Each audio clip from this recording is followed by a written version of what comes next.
ఆదిలాబాద్ జిల్లాలో పార్లమెంట్ ఎన్నికల్ని ప్రధాన పార్టీలు ప్రతిష్టాత్మకంగా తీసుకున్నాయా? పార్లమెంట్ స్థానాన్ని ఎలాగైనా కైవసం చేసుకోవాలని పక్కా ప్లాన్ చేశాయా? పార్లమెంట్ ఎన్నికల్లో గెలిపే లక్ష్యంగా ఆయా పార్టీలు వ్యూహంతో అడుగులు వేశాయా? త్రిముఖ పోటీలో తమ సత్తా చాటాలనే సంకల్పంతో ఉన్నాయా అంటే అవుననే సంకేతాలు కనిపిస్తున్నాయి. మరి ఈ ట్రయాంగిల్ వార్లో విజయం సాధించేదెవరు?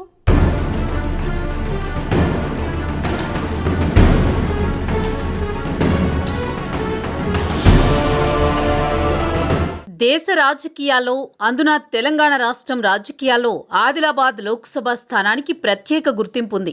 2019లో జరిగిన సార్వత్రిక ఎన్నికల్లో ఆయా పార్టీల మధ్య హోరాహోరీ పోరు జరిగింది.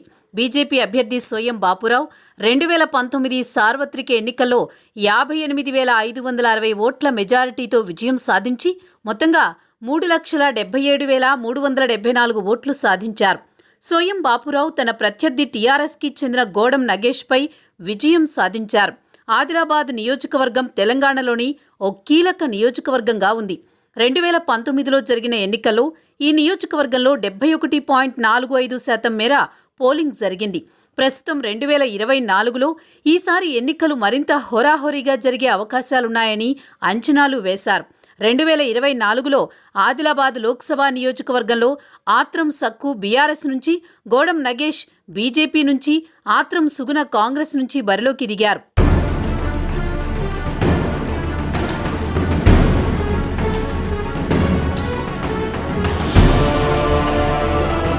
ఈ లోక్సభ స్థానం పరిధిలో 7 శాసనసభ నియోజకవర్గాలున్నాయి.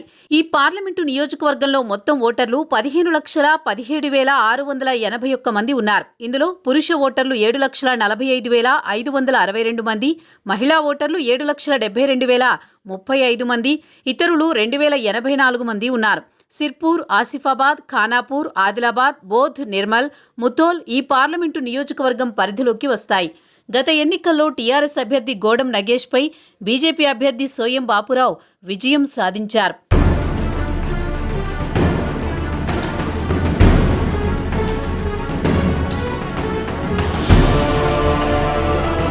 ఈసారి ఎన్నికల్లో ఆదిలాబాద్ ఎంపీ సీటులో విజయం 3 ప్రధాన పార్టీలకు కీలకంగా మారింది. కాంగ్రెస్ అభ్యర్థిగా ఆత్రం సుగుణ, బీజేపీ అభ్యర్థిగా గోడం నగేష్, బీఆర్ఎస్ తరపున ఆత్రం సక్కు మధ్య త్రిముఖ పోటీ ఏర్పడింది. అభ్యర్థుల బలాబలాలు, వ్యూహ ప్రతివ్యూహాలపై అధిష్టానాలు దృష్టి సారించాయి. సొంత పార్టీలోని ముఖ్య నేతల ద్వంద్వ వైఖరి, అంకిత భావంతో పనిచేసే క్రింది స్థాయి కార్యకర్తల పనితీరుకు ఇది గీటురాయిగా నిలుస్తోంది.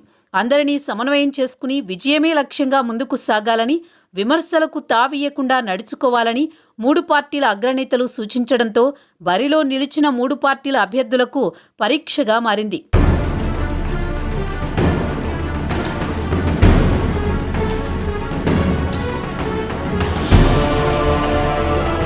ప్రజా ఉద్యమాల్లో చురుకైన పాత్ర పోషించిన కాంగ్రెస్ అభ్యర్థి ఆత్రం సుగుణ పార్లమెంటరీ ఎన్నికల పోరులో నిలవడం ఇదే ప్రథమం.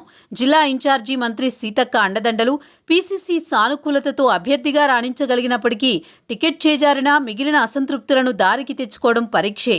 మహిళ కావటం, రాష్ట్రంలో ప్రభుత్వం అధికారంలో ఉండడం, ఇటీవల బీఆర్ఎస్కు చెందిన కీలక నేతలు కాంగ్రెస్లో చేరడం, అందరినీ సమన్వయం చేసే బాధ్యతను సీతక్క తీసుకోవడం సుగుణకు కలిసి వస్తుందనే అభిప్రాయం వ్యక్తమవుతోంది.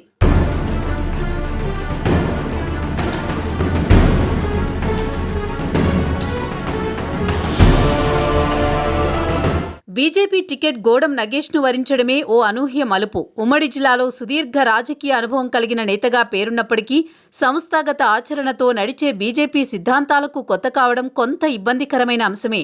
ప్రధానమంత్రి మోదీ చరిష్మా, హిందుత్వ నినాదం, పార్టీ రాష్ట్ర అధ్యక్షుడు కిషన్ రెడ్డి అండదండలు ఉండడం కలిసి వచ్చే అంశాలు.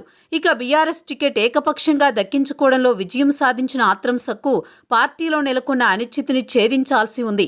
ఆదిలాబాద్లో జోగు రామన్న, ఆసిఫాబాద్లో కోవ లక్ష్మి, బోధ్ అనిల్ జాదవ్ బలంగానే ఉన్నప్పటికీ మిగిలిన నిర్మల్, ముథోల్, సిర్పూర్, ఖానాపూర్ నియోజకవర్గాల్లో శ్రేణులను ఏకతాటిపై నడిపించగలిగే నేతల కోసం అన్వేషించాల్సి వచ్చింది. స్వతహాగా జనాన్ని ప్రభావితం చేయగలిగే రాజకీయ అనుభవం ఉండడం, బయట పడకుండా వ్యూహాలతో అనుకున్నది నెరవేర్చుకునే లక్షణం కలిగి ఉండడం ఆత్రం సక్కుకు కలిసి వచ్చే అంశమే.